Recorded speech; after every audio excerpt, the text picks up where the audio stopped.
Hello बच्चों, मैं हूं Monika Jakhar, lecture in English. बच्चों, आज की इस वीडियो में हम पढ़ेंगे दी बॉल पोएम। बच्चों, ये पोएम जो है वो बहुत ही मशहूर अमेरिकन पोएट जॉन बैरीमैन ने लिखी है।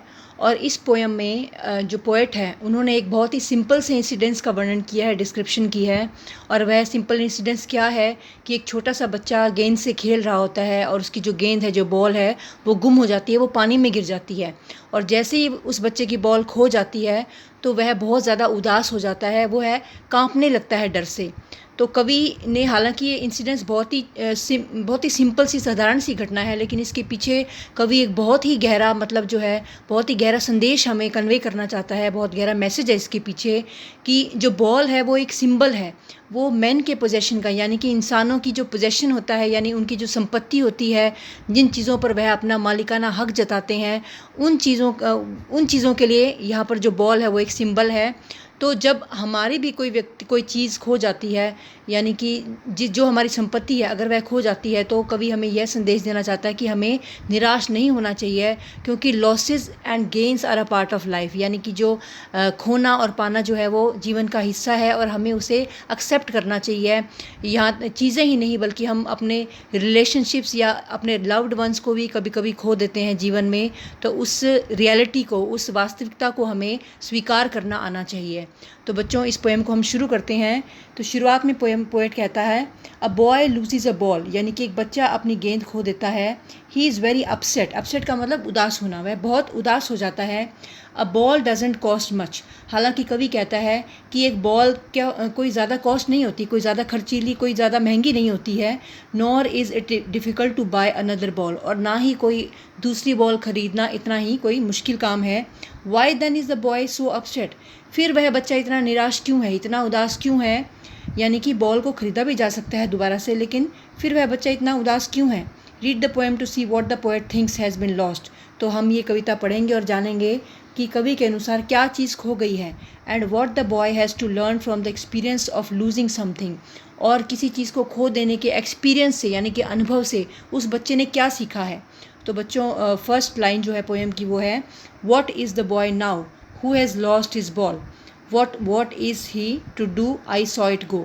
अब कवि जो है वो कहता है कि एक बच्चा खेल रहा है, उसके सामने वो बच्चे को देख रहा है, और बच्चे ने अपनी गेंद को खो दिया है। वह खेलते खेलते उसकी बॉल जो है वो हार्बर में गिर गई जाकर। हार्बर मतलब वाटर बॉडी, जिसे हम बंदरगाह भी बोल देते हैं, पोर्ट बोल देते हैं। तो उसकी जो बॉल है वो हार्बर के पानी में गिर गई है जाकर। तो वो कवि कहता है कि what is the boy now who has lost his ball, यानी अब इस बच्चे का क्या होगा जिसने अपनी गेंद को खो दिया है। What is he to do, अब वह क्या करेगा। आई सॉ इट गो, मैंने भी उसकी बॉल को जाते हुए देखा है। Merrily bouncing down the street, गली में मेरीली यानी खुशी से उसकी बॉल बाउंस करते हुए, उछलते हुए जा रही है। एंड देन मेरीली ओवर, और खुशी खुशी किस तरफ जा रही है। There it is in the water, और देखो वह तो पानी में जाकर गिर गई। नो यूज टू से oh there are other balls, कवि कहता है कि यह कहने का कोई फ़ायदा नहीं है कि oh there are other balls, यानी कि उस बच्चे को यह समझाने का कोई फ़ायदा नहीं है कि बाकी बहुत सारी और बॉल्स भी हैं। अब क्यों ये कवि कहता है, क्योंकि कवि के अनुसार बच्चे को ये कहा जा सकता है कि आप उदास मत होइए, बहुत सारी बॉल और भी हैं, लेकिन बच्चे को वही बॉल चाहिए और कोई बॉल नहीं चाहिए। An ultimate shaking grief fixes the boy, और जो बच्चा है उसको एक ग्रीफ पूरे तरह से घेर लेता है, यानी ग्रीफ का मतलब उदासी, उसको एक उदासी घेर लेती है। एंड ही स्टैंड्स रिजिड, और वह बच्चा इतना ज़्यादा निराश हो जाता है कि वहाँ पर बिना हिले डुले खड़ा रहता है। ट्रेम्बलिंग, ट्रेम्बलिंग का मतलब कांपना, वह डर से और उदासी से कांप रहा है। स्टेयरिंग डाउन, और वह हार्बर की ओर लगातार देख रहा है। स्टेयरिंग का मतलब होता है घूरना, लगातार टकटकी लगाकर किसी चीज़ की ओर देखना। All his young days into the harbour, harbour का मतलब वही बंदरगाह, port. Where his ball went, यानी कि जिस हार्बर में, जिस वाटर बॉडी में उसकी बॉल जाकर गिर जाती है, उस हार्बर के साथ इसकी बहुत सारी यादें जुड़ी हुई हैं, पुरानी यंग डेज़ की यादें, जो बॉल के साथ खेलने की जो यादें हैं। बॉल के बंदरगाह में गिरने के साथ साथ वो यादें भी उसी तरह पानी में गिर चुकी हैं, सब कुछ चला गया है। यानी कि उसकी गेंद ही नहीं गई है, बल्कि उस गेंद के साथ जुड़ी जो उसकी यादें हैं वे सब भी पानी में जाकर गिर गई हैं। I would not intrude on him. अब कवि कहता है कि मैं इंट्रूड नहीं करूँगा। इंट्रूड का मतलब मैं हस्तक्षेप नहीं करूँगा, मैं इसमें कोई हस्तक्षेप नहीं करूँगा। यानी कि वह कहता है कि मैं I could console the boy. कवि कहता है कि मैं बच्चे को कंसोल कर सकता हूँ, यानी बच्चे को मैं समझा सकता हूँ, सांत्वना दे सकता हूँ, ये कह सकता हूँ कि क्या हुआ, फिर क्या हुआ, हम और बॉल ले लेंगे। लेकिन कवि कहता है मैं ऐसा नहीं करूँगा। और कवि क्या कहकर उसे सांत्वना दे सकता है? A dime another ball is worthless. कवि कह सकता है उसको कि कुछ पैसे, डाइम का मतलब होता है बच्चों 10 सेंट्स, अमेरिका की ये करेंसी है, तो 10 सेंट्स इसका मतलब होता है, यानी कुछ ही पैसों में, सिर्फ 10 सेंट में हम एक और बॉल खरीद सकते हैं, लेकिन वो वर्थलेस होगी। तो यानी क्यों उसके लिए वर्थलेस होगी? क्योंकि he can buy a new ball, बच्चा उस पैसे से नई बॉल खरीद सकता है, लेकिन उसकी जो मेमोरीज़ हैं, उसकी जो सेंस ऑफ बिलोंगिंगनेस है, अपनेपन की जो भावना है पुरानी बॉल से, वो पैसा वापस नहीं लौटा सकता। तो इसलिए ये कहना, हस्तक्षेप करना सही नहीं होगा। Now he senses first responsibility. अब कवि कहता है कि अब ये बच्चा अपनी पहली जिम्मेवारी समझ लेगा, सीख लेगा। अब जिम्मेवारी उसकी क्या होगी, रिस्पॉन्सिबिलिटी क्या है उसकी, कि अपनी चीज़ों का ध्यान रखना, अपनी चीज़ों का आगे से वो ध्यान रखना सीख जाएगा। In a world of possessions. बच्चों, in a world of possessions, world का मतलब संसार होता है, आप सभी को पता है। पोजेशंस का मतलब होता है हमारी संपत्ति, यानी वे चीज़ें जिस पर हम अपना मालिकाना हक जताते हैं, चाहे वो हमारी, हम कहते हैं कि मेरा बंगला है, मेरा घर है, मेरी गाड़ी है, या छोटे बच्चे अपनी टॉयज़ के लिए भी पोजेसिव हो जाते हैं, उनके खिलौने हैं, उनका बैट है, उनकी बॉल है। तो वर्ल्ड ऑफ पोजेशंस यानी पूरा संसार ही जो है ये पोजेशंस का संसार है, ये मटीरियलिस्टिक थिंग्स यानी कि भौतिकवादी चीज़ों का संसार है। People will take balls will be lost always, यानी कि लोग नई नई बॉल्स खरीदेंगे, यानी अपने पोजेशंस वाली चीज़ें खरीदेंगे, और इसी तरह की बॉल्स यानी कि ये जो मटीरियलिस्टिक थिंग्स हैं, भौतिकवादी चीज़ें हैं, ये हमेशा ही गुम भी होती रहेंगी। अ लिटिल बॉय, कहने का मतलब ये है बच्चों की, एक हार्श रियलिटी है जीवन की, एक हार्श वास्तविकता है जीवन की, कि हमारे पास जो भी चीज़ें हैं, एक ना एक दिन हम वो चीज़ें खो देंगे, चाहे वह कोई हमारी लव्ड थिंग्स हैं या फिर हमारे लव्ड वंस हैं, हमेशा ही हमारे पास नहीं रहने वाली। तो इस रियलिटी को हमें एक्सेप्ट करना सीखना होगा। मैं समझ रही हूँ कि आपको अच्छे से ये समझ आ रहा है। तो आगे कवि कहता है कि people will take balls will be lost always little boy, and no one buys a ball back. और वह बच्चे को समझाना चाहता है कि no one buys a ball back, यानी कि हो सकता है कि कोई पैसे से बॉल खरीद ले, लेकिन वो वाली बॉल उसको वापस कभी नहीं मिल सकती जो बॉल उसकी गुम हो चुकी है। Money is external. बच्चों, आगे कवि कहता है कि मनी एक्सटर्नल है। मनी का मतलब है पैसा, और पैसे को यहाँ पर एक्सटर्नल इसलिए कहा गया है क्योंकि पैसे के साथ, पैसा एक ऐसी चीज़ है जिसके साथ कोई फीलिंग अटैच नहीं है। और इसका मतलब यह भी है कि मनी में give him a new ball, बच्चे को जो पैसा है वो नई बॉल दिला सकता है, पैसे से वह बच्चा नई बॉल खरीद सकता है। But money can not bring the memories and feeling attach to the lost ball.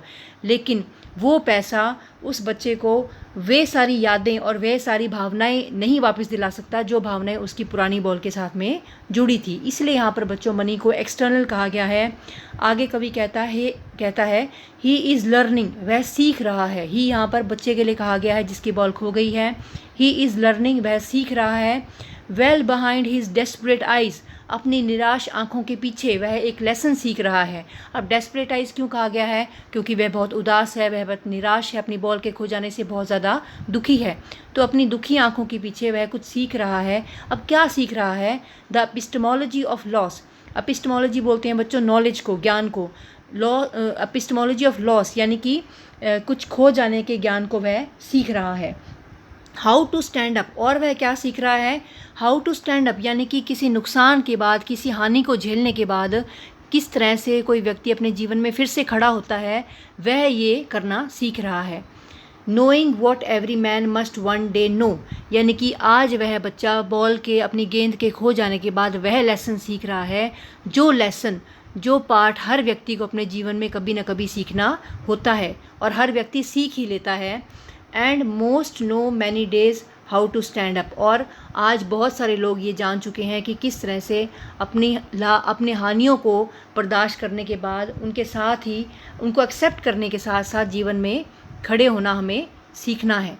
तो बच्चों मुझे आशा है कि आपको ये पोएम समझ आ गई है और इसके पीछे जो गहरा थॉट है वो भी आपको समझ आ गया है। एक बार मैं फिर से बता देती हूँ कि कवि इसमें हमें यह समझाना चाहता है, the poet wants to convey us the message. कवि हमें यह संदेश देना चाहता है कि losses and gains are a part of life, यानी कि जो लाभ और हानि है वह जीवन का हिस्सा है और हमें वी शुड एक्सेप्ट देम, हमें उनको ऐसे ही एक्सेप्ट करना चाहिए। यहाँ पर जो बॉल है वो पर्सोनिफिकेशन है, या फिर हम कह दें कि सिंबल है किसका, मैन की बिलोंगिंग्स का, यानी कि इंसान की बिलोंगिंग्स, इंसान के जो अपनी चीज़ें हैं उनकी बिलोंगिंग्स है, या फिर उसकी रिलेशनशिप्स जो हैं, उसके जो रिश्ते हैं, उसका एक प्रतीक है बॉल जो है। तो हमें, और पैसा उनको नहीं खरीद सकता, पैसा हमें नई बॉल दिला सकता है, लेकिन वो जो हमारे रिश्ते हैं या वो जो हमारी चीज़ें हैं उनसे जुड़ी हुई यादों को पैसा वापस नहीं दिला सकता। तो वन डे हमें we shall all lose our loved ones और लव्ड थिंग्स, एक ना एक दिन हर किसी को अपनी प्यारी चीज़ों या अपने प्यारे लोगों को खोना पड़ेगा। तो हमें सीख ही लेना चाहिए, हमें ये जो टफेस्ट लेसन है जीवन का, सबसे जो मुश्किल लेसन है जीवन का पार्ट है, इसे हमें सीख लेना चाहिए। तो बच्चों मैं आशा करती हूँ कि आपको ये पोएम अच्छे से समझ आ गई है। नेक्स्ट वीडियो में हम इसके क्वेश्चन आंसर्स करेंगे, और अगर आपको ये वीडियो अच्छी लगी है तो प्लीज़ आप इसे लाइक कीजिए, शेयर कीजिए, और अगर आपने अभी तक इस चैनल को सब्सक्राइब नहीं किया है तो प्लीज़ आप इसे सब्सक्राइब कीजिए। और अगर आपके कोई कमेंट या कोई डाउट हैं तो आप प्लीज़ कमेंट सेक्शन में ज़रूर लिखिए। Thank you.